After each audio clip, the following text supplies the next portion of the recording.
कृष्णानुदेव सवितर्जुतानि परासु यद्भद्रं तन्नयासु। ओम भद्रं कर्णेभिः शृणुयाम देवा भद्रं पश्येमाक्षभिर्यजत्राः स्त्रीरङ्गैस्तुष्वासुरतनुर्भिः वशेमहि देवहितमेदायुः। ओम वेद प्रेमियों सुधी श्रोताओं संप्रथम सब ऋग्वेद के 10वें मंडल के 90वें सूक्त के 90वें मंत्र की व्याख्या में प्रवेश करने जा रहे हैं। देवता पुरुष और शीर्षक है वेदोत्पत्ति। और संबंधित मंत्र का सर्वप्रथम सत्सर पाठ हो जाए।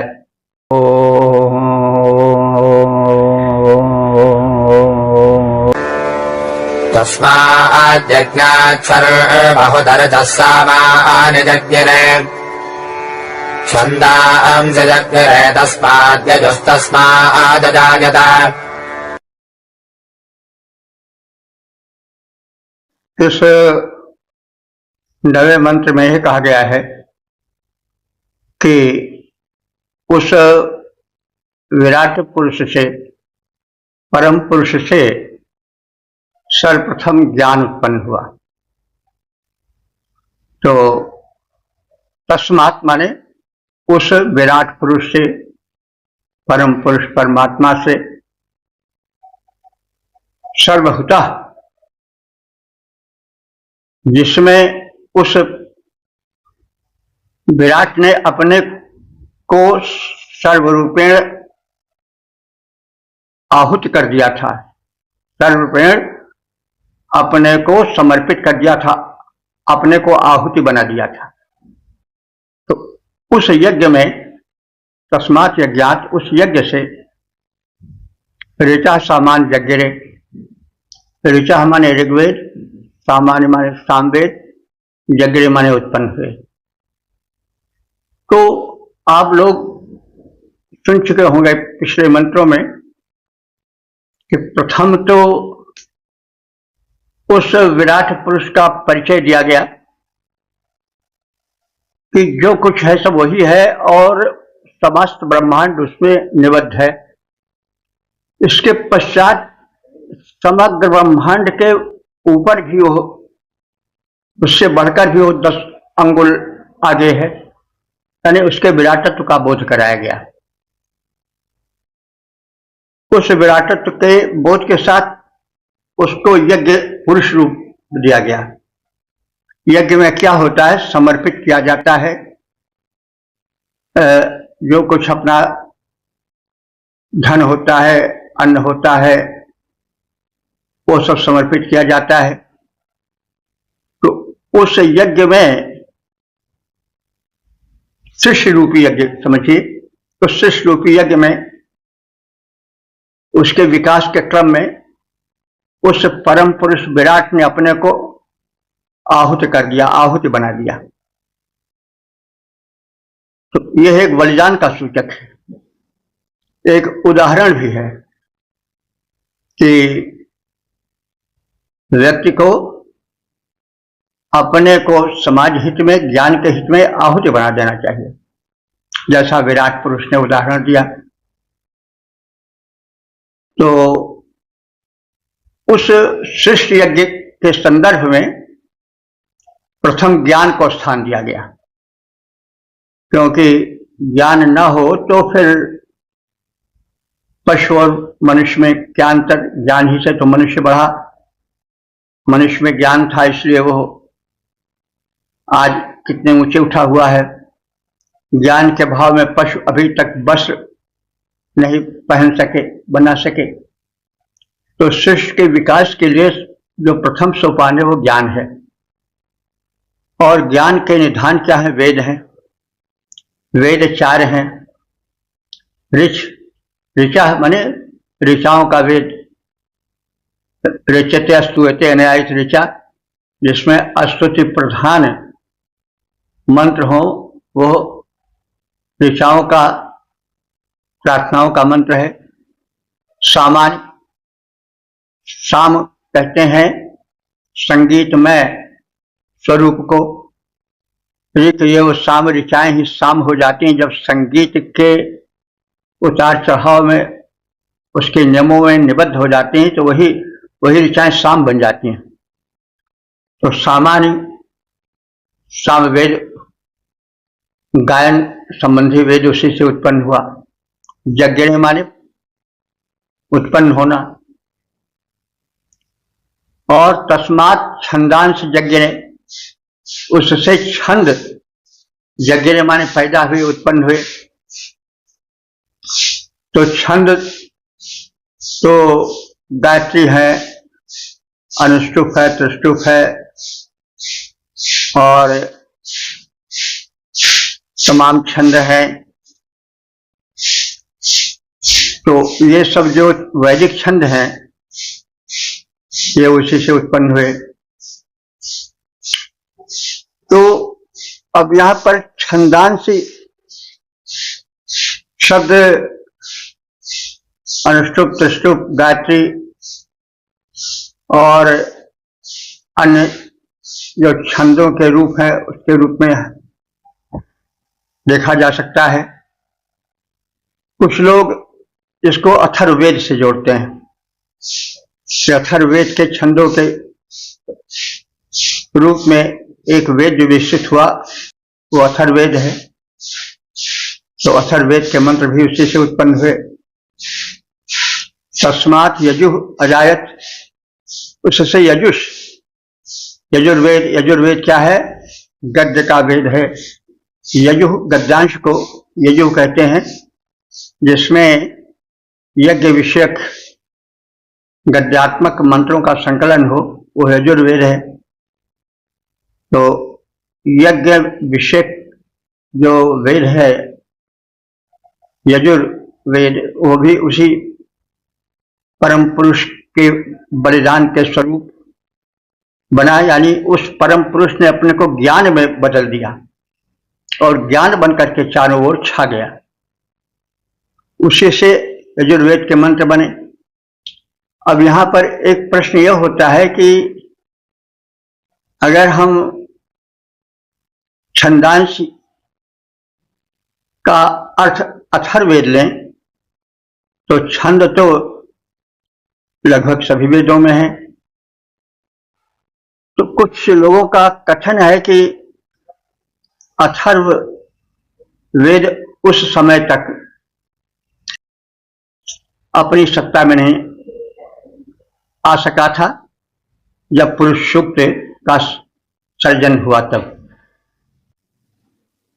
तो इस प्रकार से उस विराट यज्ञ पुरुष से ऋग्वेद और सामवेद के मंत्र प्रकट हुए, उसी से यजुर्वेद और उसी से छंद, गायत्री, अनुष्टुप, त्रिष्टुप आदि हुए, और उसी से अथर्ववेद के मंत्र उत्पन्न हुए। छंदांश का कुछ लोगों ने अथर्ववेद से जोड़ दिया है, क्योंकि चारों वेदों का होना आवश्यक है। जैसा हमने पहले कहा कि तब तक हो सकता है, कुछ विद्वानों को मत है कि यजुर्वेद अपनी सत्ता में ना आ सका हो, उसका संकलन होता रहा होगा लेकिन अभी परिपूर्ण ना हो पाया होगा। तो ऋक् साम वेद उत्पन्न हुआ उस यज्ञ पुरुष के ही द्वारा। यजुः अथर्ववेद मंत्रों का सृजन हुआ, तब से सारा। तो इस मंत्र में चारों वेदों का उल्लेख हो जाता है। ऋक् साम यजुर्वेद तो स्पष्ट रूप से कह दिए गए हैं, किंतु अथर्ववेद का नामोल्लेख उस प्रकार से नहीं हुआ है जैसा अन्य तीनों वेदों का ऋक्, साम, यजु कह करके हुआ है। तो छंदांश जो है उसमें मतभेद है। तो जो कुछ भी हो इसको आप लोग सोचें, तो दोनों तथ्य हो सकते हैं। छंदांश छंद वाला वेद, लेकिन अथर्ववेद छंदों वाला वेद तो इस रूप में तो नहीं प्रसिद्ध है।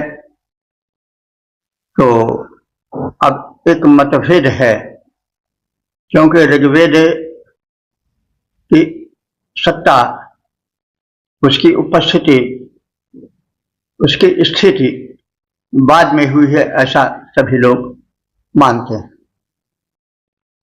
ओ 10-90-10 देवता पुरुष शीर्षक यज्ञ पुरुष से पशु उत्पत्ति।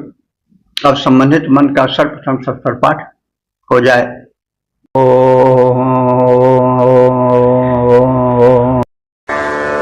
तस्मादश्वा अजायन्त ये केशो भजादतः गावो हजग्यरे तस्माज्जाता अजावयाः।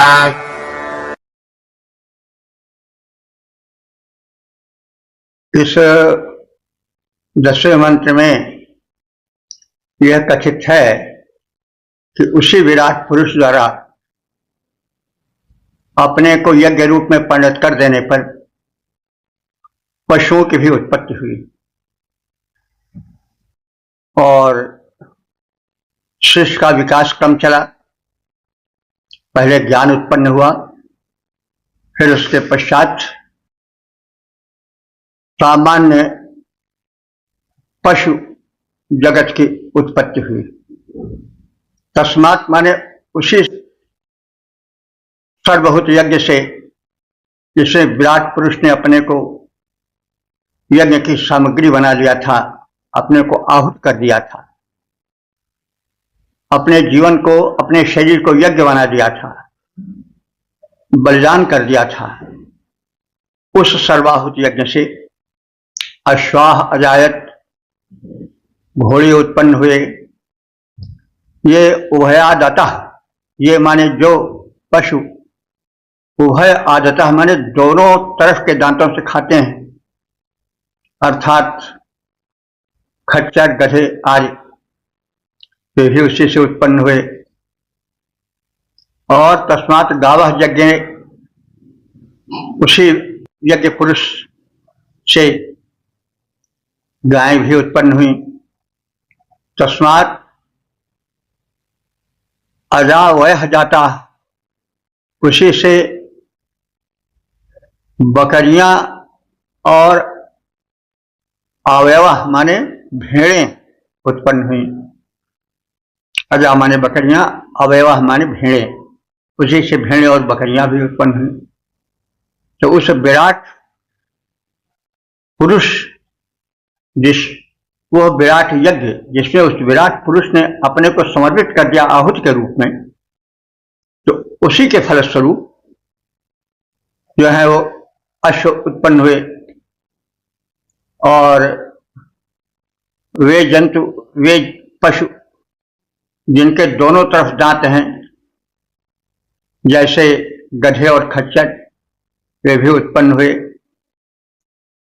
उसी यज्ञ से, उसी यज्ञ पुरुष के द्वारा गाय, भेड़, बकरियां उत्पन्न हुई। उस विराट से अश्व सदृश पशु पैदा हो करके आए। दो जबड़ों में नीचे ऊपर दंत पंक्ति थे जो पाए, वे भी पशु उसी परब्रह्म परमात्मा के याज्ञिक प्रारूप से हैं आए। ऐसे यज्ञ पुरुष विराट से धेनोत्पत्ति सुहाई। उस सृजन यज्ञ से भेड़ बकरियां पैदा होकर आई। तो यज्ञ पुरुष का पहले दिखाया गया कि सर्वत्र ब्रह्मांड उसी से व्याप्त है, लेकिन जैसे यज्ञ होता है तो उसमें समर्पण ही समर्पण होता है, आहुति बना दी जाती है। वैसे उस श्रेष्ठ परमात्मा ने सृष्टि बनाई और उस सृष्टि के विकास में अपने को आहुति बना दिया यज्ञ पुरुष, इसीलिए वो कहा गया। ओम 10, 90, 11 देवता पुरुष शीर्षक पुरुष के अंगों से उत्पत्ति विषयक प्रश्न। अब संबंधित मंत्र का सर्वप्रथम संस्कृत पाठ हो जाए। यत्परशं व्यदधः कथिधा व्यकल्पयन् मुखं यमस्य कौ बाहो का पूर्वपादा उच्यते। उस विराट पुरुष ने इस 11वें मंत्र में क्या किया, यह विशेष रूप से कथित है। तो प्रश्न रूप में पहले प्रस्तुति हो रही है कि सामाजिक व्यवस्था के लिए क्या क्या प्रारूप दिए गए। पहले तो सृष्टि बनी, उसके पश्चात जीव जंतु बने, उसके पश्चात फिर मानव प्रारूप में आए और फिर मानव में जो एक व्यवस्था हुई वो किस रूप में हुई, इसको प्रश्नोत्तर रूप में प्रस्तुत किया जा रहा है कि यत् पुरुषम व्यदधु, जिस यज्ञ पुरुष को संकल्प से, जिस यज्ञ पुरुष के संकल्प से जो उत्पन्न हुआ वो क्या क्या था, कतिधा कितने रूपों में था, विकल्पयन विविध प्रकार से उस यज्ञ पुरुष परम पुरुष परमात्मा ने सामाजिक व्यवस्था की परिकल्पना किस रूप में की, प्रश्नवाचक है सब। अस्य मुखम किम, उस परम पुरुष परमात्मा यज्ञ पुरुष का मुख स्थानीय क्या बना, उसका मुख किस रूप में शिष्य के विकास में कार्य आया, उसकी भुजाएं दोनों किस व्यवस्था के रूप में प्रकट हुई, और उरु, उरु कहते हैं जांघें, उसकी दोनों जांघें उस विराट पुरुष की किस रूप में दृश्यमान हुई, उच्चे थे, उन्हें किस रूप में कहा गया। तो प्रश्नोत्तर द्वारा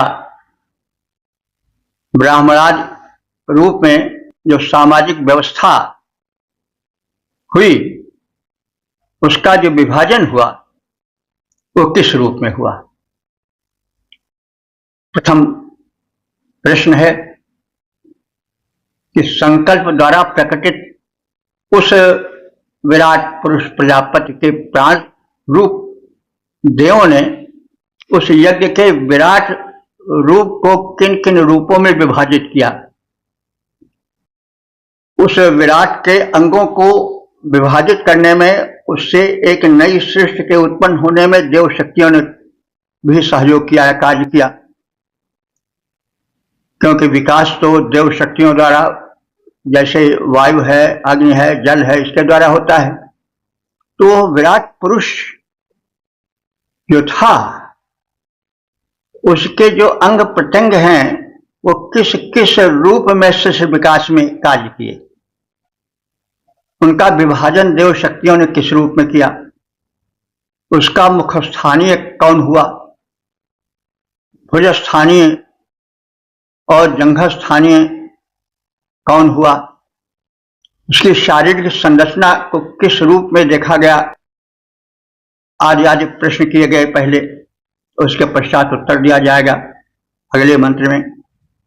उस विराट का कौन बना मुख, उस विराट का कौन बना मुख, भुजा किसे पहचाने, किसे कहें जंघा, फिर किसको चरण रूप में माने, किसको चरण रूप में माने। ओम 10 90 12 देवता पुरुष शीर्षक ब्रह्मराज की उत्पत्ति का कथन और संबंधित मंत्र का सर्वप्रथम सत्वर पाठ हो जाए। ब्राह्मणोऽस्य मुखमासेत् बाहुराजन्यः कृतः पुरो तदस्य यद्वैष्णः पद्भ्याम् श्रोत्रो अजायत। इस 12वें मंत्र में अपने को आहुति बना देने वाले उस विराट पुरुष का जो है वह मुख कौन हुआ, मुख स्थानीय कौन हुआ, भुजा स्थानीय कौन हुआ, फिर जंघा स्थानीय कौन हुआ, उदर स्थानीय कौन हुआ, तो इसका कथन है। तो अस्य मुखम ब्राह्मणः आसीत्, यह जो यज्ञ पुरुष विराट पुरुष है, जो ब्राह्मण है, उसके मुख के रूप में परिणत हो गया, यानी उसका मुख ब्राह्मण बन गया। तो मुख के अंतर्गत मस्तिष्क, नेत्र आदि सब होते हैं, कर्ण होते हैं, प्रमुख इंद्रियां होती हैं। तो ब्राह्मण से अर्थ केवल आज सामाजिक व्यवस्था से नहीं है, संपूर्ण मानवता से संबंधित इसका है। तो ब्रह्म का अर्थ होता है ज्ञान, वेद ज्ञान। तो वेद तो ज्ञान का समूह ही, तो जो ज्ञान है वह ही प्रधान होता है, और उस ज्ञान से ही समाज का विकास और व्यवस्था होती है। तो उस विराट पुरुष का, जिसने अपने को शिष्य यज्ञ में आहुति बना दिया, तो उसके मुख, उसका जो मुख था वही ब्राह्मण बन गया। ब्राह्मण का अर्थ हुआ ज्ञानी। अब ज्ञानी के अंतर्गत जो ब्रह्म ज्ञान से समृद्ध आध्यात्मिक साधक हों वे भी आएंगे, जो विविध विषयों में दक्ष हों वे भी आवेंगे, जो शोधकर्ता वैज्ञानिक हैं, दार्शनिक हैं, वे भी आवेंगे। और ये शीर्ष होते हैं, ये मुख रूप होते हैं, सुनते हैं, देखते हैं, समझते हैं समाज को और ज्ञान देते हैं। ब्राह्मण का अर्थ जाति विशेष को नहीं लिखना चाहिए, नहीं देना चाहिए। ब्रह्म का अर्थ होता है ज्ञान, और नौ वोड़ा ही रा के आने से व्याकरण के हिसाब से थोड़ा हो जाता है, लेकिन वो ना है। तो ब्राह्मण यानी जो ब्रह्म को, ज्ञान को जाने, वह ब्राह्मण है। ब्राह्मण पैदाइशी ब्राह्मण से तात्पर्य नहीं है। कोई आवश्यक नहीं कि एक जो ज्ञानी है, दार्शनिक है, विद्वान है, वैज्ञानिक है, उसका पुत्र भी वैसे निकले। हाँ, एक वातावरण का प्रभाव पड़ता है, लेकिन ये आवश्यक नहीं। तो इसलिए जो इस विराट पुरुष, जिसने कि अपने को सामाजिक व्यवस्था के रूप में आहुति कर दिया, अर्पित कर दिया, कुर्बान कर दिया, बलिदान कर दिया, तो जो उसका मुख था वही ब्राह्मण हो गया। ज्ञानी, विज्ञानी, वैज्ञानिक, शोधकर्ता, बुद्धिजीवी का जो विस्तार है वो वही उसके मुख, उसका वही मुख था, यानी उसका मुख ही ज्ञानी, विज्ञानी, दार्शनिक, चिंतक आज के रूप में हुआ। और बाहु राजन्यः कृतः, जो उसकी दोनों बाहें थीं, वो राजन्य माने शासन करने वाले अथवा क्षत्रिय रूप में प्रकट हुई, यानी जो शासन का गुण है उसके बाहुओं से ही निकला। और वो सूक्ष्म रूप से पौरुष में, पराक्रम में आगे बढ़ा। तो जो राजन्य वर्ग होता है वो शासक होता है, क्षत्रिय होता है। क्षत्रिय का होता है क्षतात् त्रायते क्षत्र, जो विनाश से बचावे वही क्षत्रिय है। क्षत माने नष्ट होना, क्षतात् त्रायते क्षत्रिय, जो नष्ट होने से बचावे वही क्षत्रिय है। हम सब जानते हैं कि आज जो सेना है उसमें तमाम जाति के लोग हैं, लेकिन वे सब सैनिक हैं, क्षत्रिय हैं, और उन्हीं के कारण हम लोग सुख से सो पाते हैं। तो उस विराट पुरुष को जिसने इस सृष्टि के विकास में, सामाजिक प्रारूप की संरचना में अपने को आहुति बना दिया, तो उसकी जो भुजाएं थी वो राजन्य हो गई, क्षत्रिय हो गई। अस्य उरु वैश्य, इसका जो जंघा प्रदेश था विराट पुरुष का, वही वैश्य बन गया। कहने का मतलब वैश्य व्यापारी वर्ग। तो व्यापार का कौशल एक कौशल है, सब में सब कौशल नहीं होता है। समाज में मतलब विभाजन है, क्षमताओं में, योग्यताओं में। किसी में विद्या, शोध, संस्कार और उत्तम कृत करने की बुद्धि होती है, वो ब्राह्मण हुआ। कुछ में जिसमें संरक्षण की क्षमता होती है, असत सीख से चला लेते हैं, युद्ध कला में कौशल होते हैं, वो क्षत्रिय हो गए, राजन हो गए। और जो वैश्य, वैश्य माने जो निपुण हो व्यापार कला में, किस प्रकार से कौन सा कार्य किया जाए कि हमारा व्यापार आगे बढ़े। तो व्यापारी तो बहुत हैं, लेकिन जो क्षमता जिसमें है वो बहुत आगे बढ़ जाता है, जिसमें क्षमता का अभाव है वो नहीं बढ़ पाता। तो तात्पर्य है कि सामाजिक संरचना में जो कुशलता है वो कैसे आई। तो वो जो विराट पुरुष है, उसने जब अपने को आहुति बना दिया तो उसके मुख प्रदेश से ज्ञान की धाराएं फूटी, वही ब्राह्मण बन गए।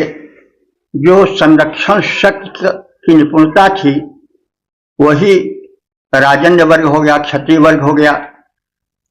और जो व्यावसायिक कुशलता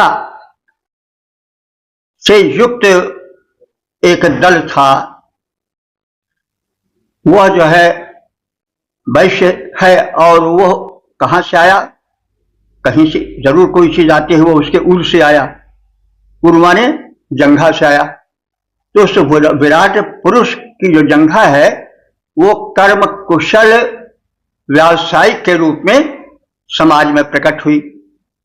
तो सामाजिक कुशलता के लिए ये व्यवस्थाएं बनी। और पदाभ्याम शूद्र अजायत, जो चरण भाग था उस विराट पुरुष का, उसी से शूद्र उत्पन्न हुए। शूद्र शुच धातु से बना है। शुच माने पवित्र, जो पवित्र करे वही शूद्र है। कैसे? अगर सफाई कर्मचारी ना हो तो नाली में कीड़े इतने बढ़ जाए कि गंधा जाए मोहल्ला। तो जो स्वच्छता में, सेवा कर्म में निपुण हैं, जिनमें ना तो ब्राह्मण ऐसी चिंतनशीलता है, ना क्षत्रिय ऐसी रक्षण के युद्ध कौशल के गुण हैं, ना व्यावसायिक बुद्धि का विकास है, वे केवल सेवा कर्म में निपुण हैं और सफाई कर्मचारी के रूप में आज देखे जा सकते हैं। तो वे भी उसी परम पुरुष परमात्मा के अंग हैं। तो उस परम पुरुष परमात्मा का जो चरण भाग था उसी से शूद्र उत्पन्न हुए। तो उस विराट पुरुष ने, परम पुरुष ने अपने शरीर को सामाजिक संरचना के कौशल में परिणत कर दिया। क्योंकि कोई चीज जब होगी तभी तो आवेगी। तो उस परमात्मा ने सामाजिक संरचना तो की, उसके साथ ही साथ सामाजिक व्यवस्था में कर्म कौशल कैसे उत्पन्न हो उसके लिए उसने विभाजन किया 4 भागों में। वही ब्राह्मण क्षत्रिय वैश्य शूद्र हुए। तो अब इससे कभी यह नहीं समझना चाहिए कि चरण कह दिया गया तो एक वर्ग विशेष अपने को अपमानित समझे और कहे कि वेद जो है वो हमारे साथ न्याय नहीं किए। नहीं, चरण पूजा चरण की होती है, स्पर्श चरण का किया जाता है।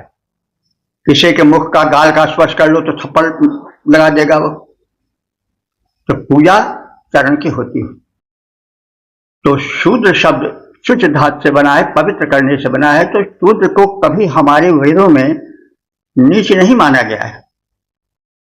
अगर चरण न हो तो पंगुल हो जाएगा, आगे विकास ही नहीं होगा, चल ही नहीं पाएगा। इसलिए जिन लोगों में यह भ्रम है या हठ है कि वेदों में शास्त्रों में एक वर्ग विशेष के प्रति अत्याचार हुआ, वे समझ लें कि वे भ्रम में है या किसी हठ में है। तो यह जो है समाज में कुशलता आवे, परिपूर्णता आवे, इसलिए उस विराट पुरुष ने अपनी क्षमता को 4 भागों में बांट दिया और वे ही ब्राह्मण क्षत्रिय वैश्य शूद्र के रूप में दृश्यमान है। तो ये उसका बलिदान है और प्रत्येक भाग उस विराट पुरुष का बलिदान का एक उदाहरण है और ये सामाजिक प्रारूप के रूप में प्रदर्शित है। ब्राह्मण क्षत्रिय वैश्य शूद्र ये हर देश में है। कोई ऐसा देश नहीं जहां ये 4 वर्ग न हो, भले है उनका नाम कुछ दूसरा कर दिया गया हो। फिर भाई देखो, कुछ न कुछ तो भेद रहेगा। शरीर में ही है, आप स्नो पाउडर अपने मुख में लगाओगे लेकिन पैर में तो नहीं लगाओगे, जूता पैर में पहनोगे लेकिन मुख में तो नहीं लटकाओगे।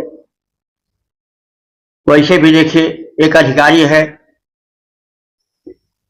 वो भी आदमी है, जो उसका चपरासी है वो भी आदमी है, लेकिन ऊंची कुर्सी किसको मिलेगी? अधिकारी को।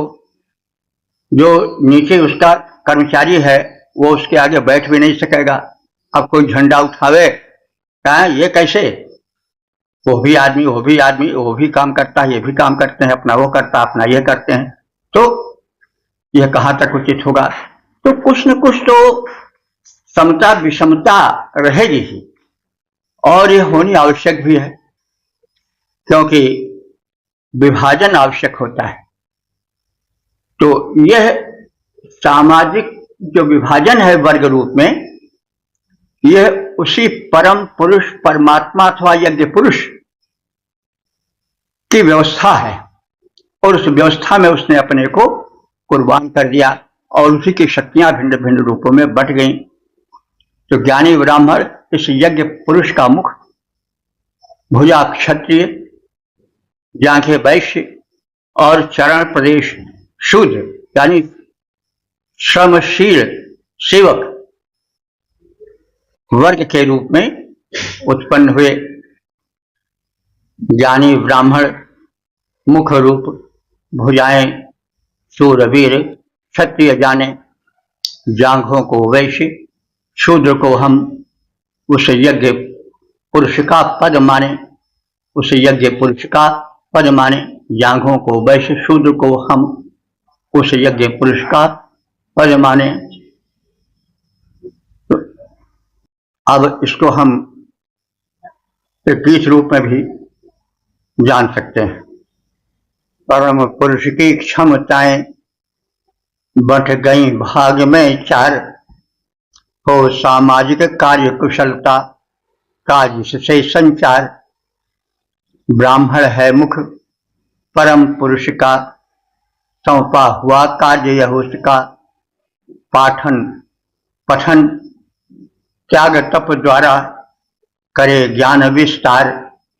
परम पुरुष की क्षमताएं बट गई भाग में 4, हो सामाजिक कार्य कुशलता काज से संचार।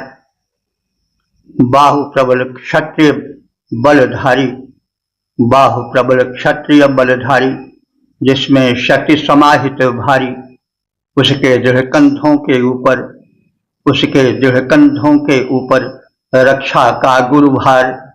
परम पुरुष की क्षमताएं बट गईं भाग में चार। खो सामाजिक कार्य कुशलता का जिससे संचार। उसके दृढ़ कंधों के ऊपर रक्षा का गुरुभार। तो जंघा भाग वैश्य कहलाया। कृषि व्यवसाय धर्म बतलाया। उसकी श्रमनिष्ठा बनती है अर्थोन्नति आधार। उसकी श्रमनिष्ठा बनती है अर्थोन्नति आधार। परम पुरुष की क्षमताएं बट गई भाग में चार। हो सामाजिक कार्य कुशलता का जिससे संचार। चरण भाग है शूद्र कहाता। सेवा धर्म बताया जाता। श्रम सेवा से वहन करे वह पूरे तन का भार। श्रम सेवा से वहन करे वह पूरे तन का भार।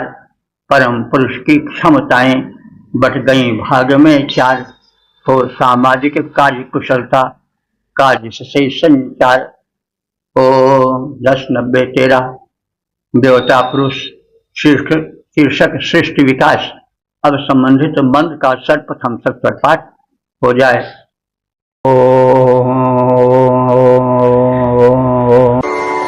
चंद्रमा मनसो जातश्चक्षुः सूर्यो अजायत। मुखादिन्द्रश्चाग्निश्च प्राणात् वायुरजायत। इस 13वें मंत्र में यह कथित है कि वह विराट परम पुरुष जिसने कि अपने को यज्ञीय आहुति बना दिया, शिष्य के विकास हेतु समर्पित कर दिया, उसने शिष्य संचालन के लिए किन किन देव शक्तियों का विशेष रूप से विकास किया। तो उस विराट पुरुष का जो मन था वही चंद्रमा बना। मनसः चंद्रमा जाता है। उस विराट पुरुष के मनोभाग से चंद्रमा का जन्म हुआ। चंद्रमा और मन का बड़ा संबंध है। कहा जाता है कि पूर्णिमा के दिन जब चंद्रमा का विकास विशेष रूप से रहता है, उस समय पागल खाने में पागलों का पागलपन बढ़ जाता है, क्योंकि मन का पागलपन का कारण मन ही होता है। तो मन और चंद्रमा का बड़ा संबंध है। तो उस परब्रह्म परमात्मा के मनोभाग से चंद्रमा की उत्पत्ति हुई। चक्षु माने आंखों से, सूर्यो अजायत सूर्य उत्पन्न हुआ। नेत्र की तेजस्विता से सूर्य का जन्म हुआ। सब कुछ होता, अगर सूर्य न होता तो कुछ हो ही नहीं पाता। तो जो कुछ है वह सब उसी परम पुरुष का है जिसने कि अपने को आहुति बना लिया। इस सृष्टि का संचालन विधिवत हो सके। तो जो मनोभाग था उस परम पुरुष का, जिसने अपने जीवन को आहुति बना दिया, उससे चंद्रमा की उत्पत्ति हुई और उसके नेत्रों से सूर्य की उत्पत्ति हुई। मुखात, उसके मुख से इंद्र च अग्नि च, इंद्र और अग्नि उत्पन्न हुए। प्राणात वायु अजायत, उसके प्राण भाग से वायु उत्पन्न हुआ। तो ये सब सृष्टि क्रिया संचालन में परम आवश्यक हैं। ये न हो तो जीवन विकास संभव ही नहीं। जिन ग्रहों उपग्रहों में इनकी उपस्थिति नहीं है, वायु की और अग्नि की, वहां पर जीवन नहीं चल पाता है।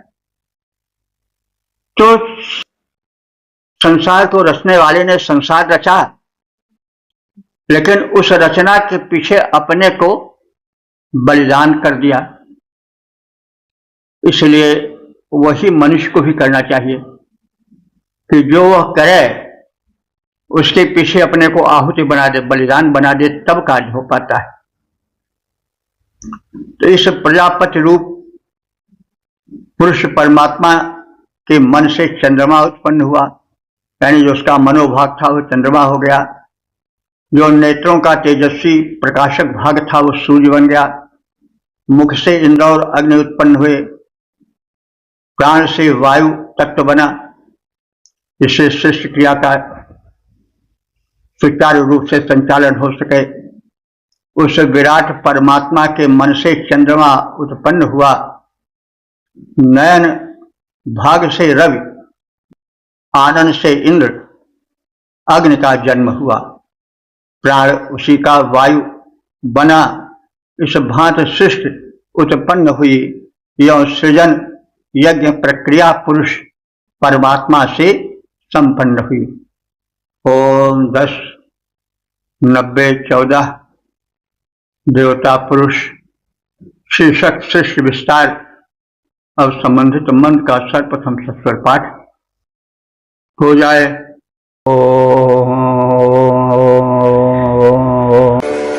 नाभ्या आसीदन्तरिक्षम् शीर्ष्णाद्यौ समवर्तत पद्भ्याम् भूभिर्तिश्रोत्रात् तथा लोकान् अकल्पयन्।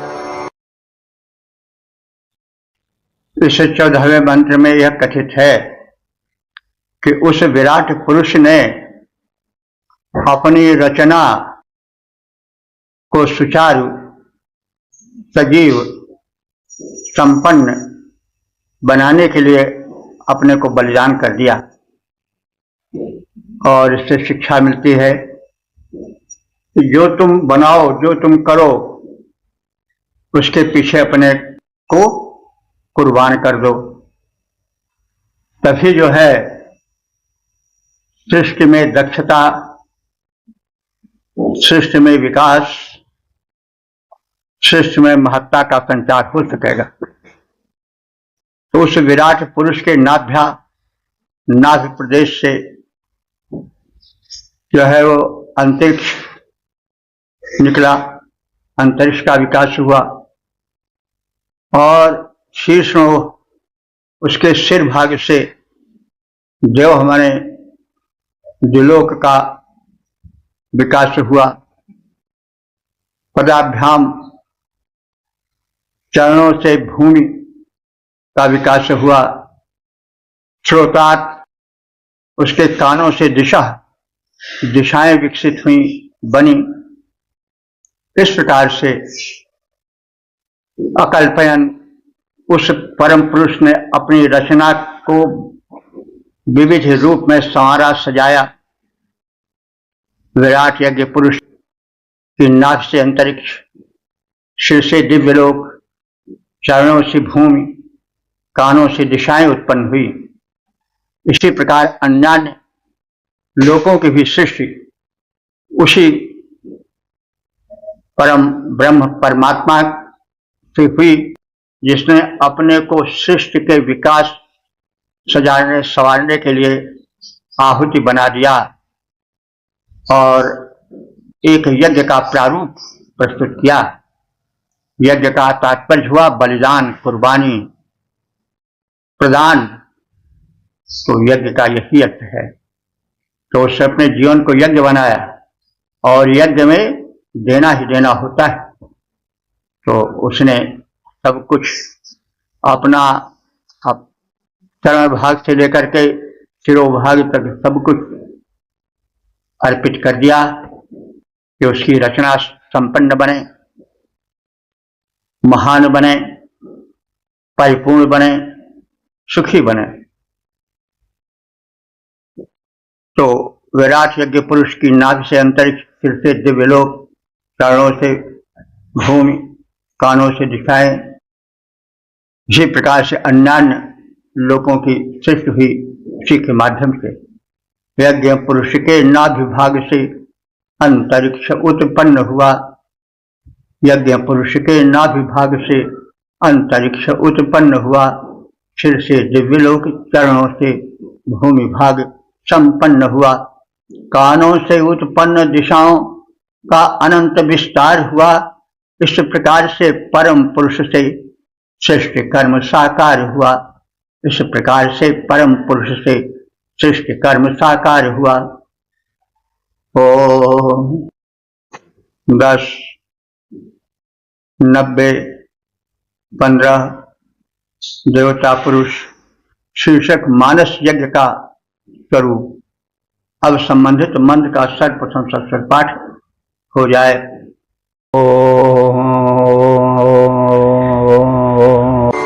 सप्तास्यासन् परिधयस्त्रिः सप्त समिधः कृताः देवायत्यज्ञन्तन् बाणा अबध्नन् परुषम् वशम्। इस 15वें मंत्र में यज्ञ को मानस यज्ञ के रूप में देखा गया है और देवताओं ने यह मानसिक यज्ञ किया। मानसिक यज्ञ का अर्थ हुआ कि केवल संकल्प से सिद्धि को प्राप्त करना। जो देखा जाएगा कि पशुओं को मारा गया, बांधा गया, तो यह मारना बांधना एक रूपक है, एक मानसिक संकल्प है, कोई व्यावहारिक रूप नहीं है। यह बात अलग है, कुछ लोगों ने इसी के आधार पर पशु बलि को वेद सम्मत या श्रुति सम्मत कह दिया। अस सप्त परिधय आसन, इस यज्ञ की जिसकी चर्चा हो रही है उसमें 7 परिधियां थी। तो 7 परिधियां क्या है? यज्ञ वेदी के चारों ओर जो चढ़ने उतरने की सीढ़ी बनाई जाती है उसी को परिधि कहते हैं। सामान्यतः यह परिधि 3 होती है, परंतु यहाँ 7 कथित हैं। शंकराचार्य ने गायत्री आदि 7 छंदों को 7 परिधि माना है। तो देवताओं ने इस मानस यज्ञ के द्वारा इस यज्ञ पुरुष के विराट ब्रह्मत्व का तथ्य उजागर किया है। तो अस्य सप्त परिधय आसन, इस यज्ञ की 7 परिधियां थीं। त्रिसप्त 3 बार 7 को किया जाए तो क्या होगा? 21 होगा। त्रिसप्त माने 21, 3 7 यानी 3 बार 7 करने से जो होता है वो संख्या होती 21। तो इस यज्ञ में, जैसे यज्ञ में वेदी बनाई जाती है, तो जो वेदी थी और उस वेदी में परिधियां होती हैं, तो 7 परिधियां थी इसमें और 21 समिधाएं थी। समिधा क्या है? यह है 21 समिधाओं को लोग यानी विद्वानों ने बताया है कि 12 महीने, 6 ऋतुएं, 3 लोक, ये 21 समिधाएं हैं। तो इस अस्य सप्त परिधय आसन, इसकी 7 परिधियां थीं और त्रिसप्त 3 बार कहने, 7 को 3 बार कहने से जो संख्या आती है वो 21 होती है। इसमें 21 समिधाएं थीं अभी बता दिया, समझाएं क्या है। और देवाः यत् यज्ञम तन्वाना, देवों ने जिस यज्ञ को फैलाया, प्रचार प्रसार किया, उसमें पुरुषम पशुम अबघ्नन, पुरुष को पशु बनाकर बांधा था। तो देवताओं ने उस मानस यज्ञ के द्वारा उस यज्ञ पुरुष विराट ब्रह्म को यजन पूजन, प्रथम उसका यजन पूजन किया। दिव्य शक्तियों ने विराट पुरुष रूपी पशु को बांधा, अर्थात साधना से वशीभूत किया। तो इस यज्ञ की 7 परिधियां और 21 संध्याएं बनाई गई थी। अब ये यज्ञ का एक प्रारूप स्थापित किया गया था। यज्ञ में वेदी होती थी, यज्ञ में परिधि होती थी। तो वेदी क्या है, परिधि क्या है, इसको हम बता दिए हैं। अब यहाँ पर एक शब्द पशु है। तो उस विराट ब्रह्म को पशु बनाया गया। यज्ञ होता है तो उसमें पशु का होना आवश्यक होता है। तो पशु रूप में जो विराट ब्रह्म था वही उपस्थित किया गया। तो पशु का अर्थ यहां पर साधारण पशु से नहीं लेना चाहिए, वरन पश्यति इति पशु, जो देखे वो पशु है। तो पशु देखता है, लेकिन सबको देखने वाला कौन है? परमात्मा। तो परमात्मा पशु है। पशु इसलिए है कि वो सर्वद्रष्टा है। तो सर्वद्रष्टा को यज्ञ पशु बनाया, यानी यज्ञ में उसे एक विशिष्ट स्थान दिया। जैसे यज्ञ में पशु को विशिष्ट स्थान दिया जाता है, वैसे परमात्मा को इस सृष्टि यज्ञ में दिव्य शक्तियों ने, यानी सूर्य है, वायु है, अग्नि है, इन सब ने उस परम पुरुष को पशु बनाया, यानी उसके आधार पर सृष्टि विकास किया। उससे शक्ति पा करके, उससे प्रेरणा पा करके इस सृष्टि यज्ञ का विकास किया। तो पशु शब्द का सीधा अर्थ जानवर करके कुछ विद्वानों का विचार है कि पशु शब्द, इस पशु शब्द के द्वारा ही पशुवध शुरू हुआ। लेकिन ऐसी बात नहीं है। पश्यति पशु, जो सबको देखे, तो परमात्मा सबको देखता है, सर्वद्रष्टा है, इसलिए वो पशु है। और उसी की छाया में, उसी के माध्यम से दिव्य शक्तियों ने सृष्टि की रचना की। तो यज्ञ वेदी के चारों ओर जो चढ़ने उतरने की सीढ़ियां होती हैं, उन्हें परिधि कहा जाता है। परिधि शब्द का उपयोग हुआ है यहाँ पर। और जो 21 संध्याएं हैं वो 12 महीने, 6 ऋतु और 3 लोक उसके अंतर्गत आते हैं। ये सब व्यापक रूप से उस यज्ञ में हुए। तो एक यज्ञ की व्यापकता और यज्ञ को सामान्य यज्ञ न मान करके विशेष यज्ञ का प्रारूप दिया गया है, जिसमें कि 3 लोक आ जाते हैं, 12 महीनों आ जाते हैं। तो ये सब एक वैशिष्ट को प्रदर्शित करता है उस यज्ञ की, जिस यज्ञ में वो परमात्मा पशु माना गया। यज्ञ में पशु बांधा जाता है और उसको ही आधार मानकर यज्ञ होता है। लेकिन यहाँ पर पशु माने पश्यति, जो सबको देखता है, सर्वद्रष्टा है, वो परमात्मा है, उसी को आधार बना करके सृष्टि विकास हुआ, यह बात कही गई। ओ 10, 90, 16 देवता पुरुष शीर्षक यज्ञ में जीवन का आह्वान और संबंधित मंत्र का सर्वप्रथम सत्सर पाठ हो जाए।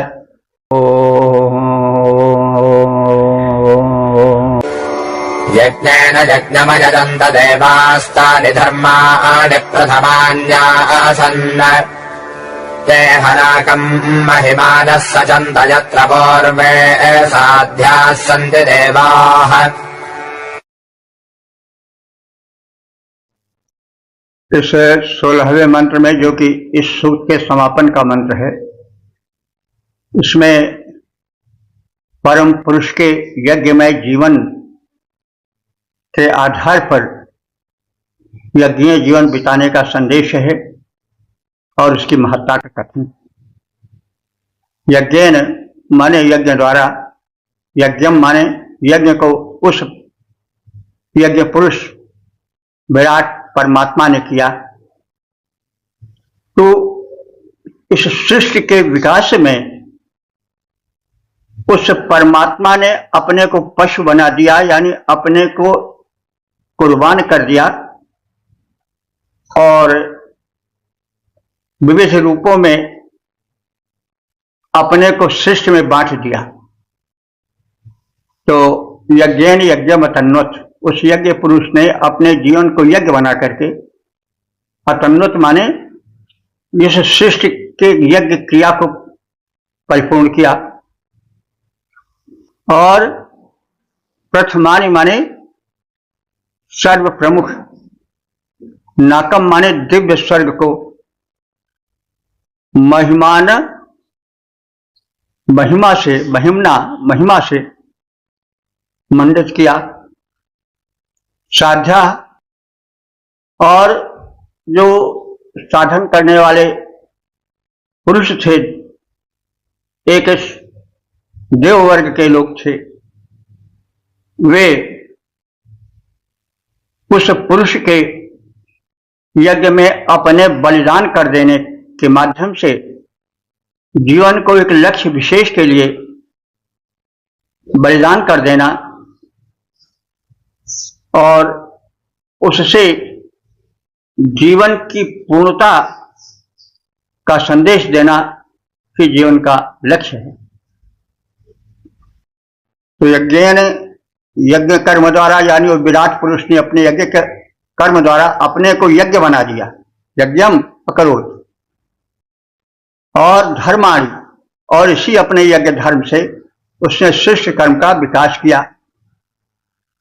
प्रथमानि, और इसी से वो सर्वश्रेष्ठ महान पुरुष गिना गया, यज्ञ पुरुष गिना गया। नाकम माने दिव्य लोक, स्वर्ग लोक को महिमाना, अपने महिमा के द्वारा मंडित किया। तो देव ने यज्ञ पुरुष के माध्यम से श्रेष्ठ यज्ञ को संपन्न किया।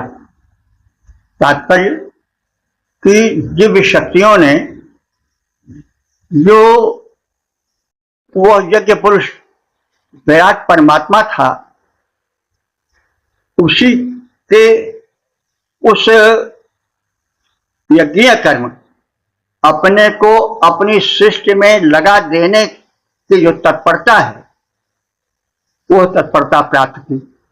तो देवों ने सृष्टि यज्ञ में स्वयं भाग लिया, और जो परम परमात्मा है, जिसको विराट पुरुष कहा गया है, परम पुरुष कहा गया है, उसने जो अपने को यज्ञीय पुरुष बना लिया, यानी यज्ञ में अपने को कुर्बान कर दिया, उसके उदाहरण को उन्होंने स्वयं ग्रहण किया।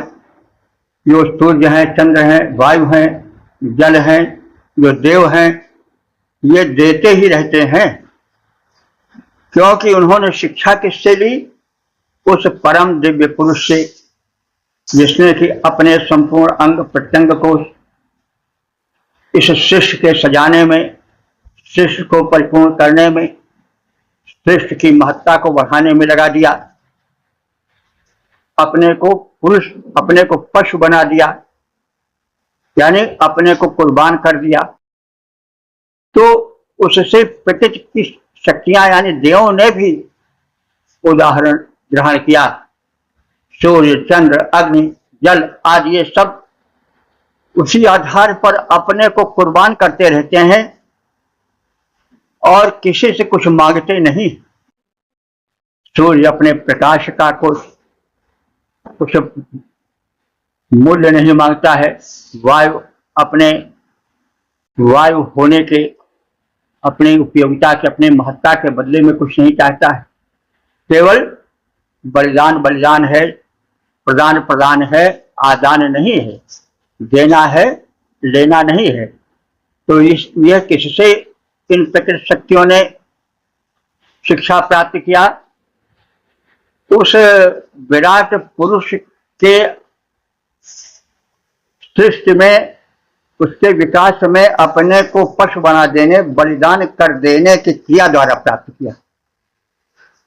और इस प्रकार से वे उस परम पुरुष के अनुसरण से अपने जीवन को सृष्टि हेतु लगाने की प्रक्रिया द्वारा देवत्व को प्राप्त उस परम पुरुष के रूप में प्रस्तुत किया और अपनी महिमा से वे आगे बढ़े। नाकम माने दिव्य लोक, महिमा माने महिमा से प्राप्त किया, यानी देवों ने देवत्व प्राप्त किया इसलिए कि वो स्वयं को बलिदान कर देते हैं सृष्टि के पीछे। क्या अग्नि, क्या जल, क्या पवन, क्या सूर्य, क्या चंद्र, क्या बादल। तो ये किसका प्रभाव था? उस परम बलिदानी पुरुष का, विराट पुरुष का प्रभाव था, क्योंकि उसने अपने को सामाजिक विकास, सामाजिक प्रक्रिया के नियमन में और ज्ञान के प्रसार में अपने को पशु बना दिया। पशु का मतलब हुआ कि समर्पित जीवन, बलिदानी जीवन प्रदर्शित किया और उसका उदाहरण लिया देव शक्तियों ने, देवों ने, और वे भी देते ही रहते हैं। दानात देवा, देव इसलिए कहे जाते हैं तो देते ही रहते हैं। तो देवों ने यज्ञ पुरुष द्वारा, उस विराट पुरुष द्वारा शुचि श्रेष्ठ कर्म संपन्न किया। यज्ञ जगत आधार नियम है। शिष्य को चलाने का नियम क्या है? यज्ञ, कुर्बानी, यही धर्म प्रधान धर्म हुआ। तो इस भांति से यज्ञ पूर्ण हुआ। देवों ने यज्ञ पुरुष द्वारा शुचि श्रेष्ठ कर्म संपन्न किया। यज्ञ जगत आधार नियम है, यही धर्म प्राधान्य दिया। यज्ञ निहित जीवन सुयज्ञ को चला स्वर्ग को प्राप्त किया। वहां पूर्व देवों के संग में रहने का सौभाग्य लिया। कहने का मतलब यज्ञ जीवन देव बना देता है, महान बना देता है। और इस यज्ञ जीवन में कुर्बानी की शिक्षा देव ने किससे ली? विराट पुरुष से। और वो दिव्य शक्तियों में कुर्बानी फैल गई, सूर्य चंद्र आदि में, और उसका प्रभाव जीव जगत पर भी पड़ा। तो इस 16 मंत्रात्मक पुरुष सूक्त अपने दार्शनिकता, अपनी गंभीरता, अपनी महत्ता के लिए सुप्रसिद्ध है। इसमें विराट पुरुष का यज्ञ पुरुष के रूप में दर्शन किया गया है, जो श्रेष्ठ विकास करता है और स्वयं को श्रेष्ठ संचालन हेतु, शिष्य के कल्याण के हेतु अपने को बलिदान कर देता है। समाज के सामने इसे कर्तव्य अथवा धर्म रूप में आचरण करने का संदेश देता है कि मिटा दे अपनी हस्ती को। अगर कुछ मर्तबा चाहे कि दाना खाक में मिलकर गुलजार होता है, अगर तुम दिव्य बनना चाहते हो तो अपने को समाज के लिए कुर्बान कर दो। और यह प्रक्रिया चली आ रही है। एक तत्व दूसरे तत्व के अस्तित्व को सुरक्षित रखने के लिए अपनी कुर्बानी करता है, आत्म बलिदान देता है। जैसे बीज अपना बलिदान देता है, अपना अस्तित्व मिटा देता है, किस लिए? कि वृक्ष बन जाए। तो वृक्ष बनने के लिए बीज ने अपने को मिट्टी में मिला करके अपना प्रारूप ही खो दिया, कुर्बान कर दिया, अपने को बलिदान कर दिया। यह उसी परम पुरुष परमात्मा का प्रभाव है। देव शक्तियों में ही पड़ा और शिष्य में ही पड़ा। जैसे अभी उदाहरण दिया गया कि बीज अपना बलिदान कर देता है, किसलिए? वृक्ष के लिए। और वृक्ष क्या करता है कि जीवन भर बीज बनाता रहता है, अपने माध्यम से फल को और बीज को उत्पन्न करता रहता है, अपना जीवन उसी में बिता देता है। तो यही बलिदान है और यही शिक्षा मिलती है इस सूक्त से। तो एक तत्व दूसरे तत्व के विकास के लिए, एक व्यक्ति दूसरे व्यक्ति के विकास के लिए अपने को कुर्बान कर देना ही यज्ञ जीवन। अपने सीमित दायरे से हटकर उदारता पूर्वक लोक कल्याण में निस्वार्थ भाव से कार्य किया जाता है, वही यज्ञ है। उस विराट पुरुष ने यज्ञ पुरुष बनकर अपने जीवन को यज्ञ जीवन बना दिया, आदर्श उपस्थित किया बलिदान का, और सामाजिक व्यवस्था के लिए, सृष्टि के विकास के लिए उसने अपने को समर्पित कर दिया। और उसी का उदाहरण लेकर जो प्राकृतिक शक्तियां हैं वे भी अपने को सृष्टि के विकास में, संरक्षण में समर्पित किए हैं। जैसे अभी हमने उदाहरण दिया कि बीज अपने को वृक्ष के लिए कुर्बान करता है और वृक्ष भी अपने को कुर्बान कर देता है जीवन भर फल और फूल और बीज बनाने के लिए। तो यही इस पुरुष सूक्त का सबसे बड़ा महत्व है।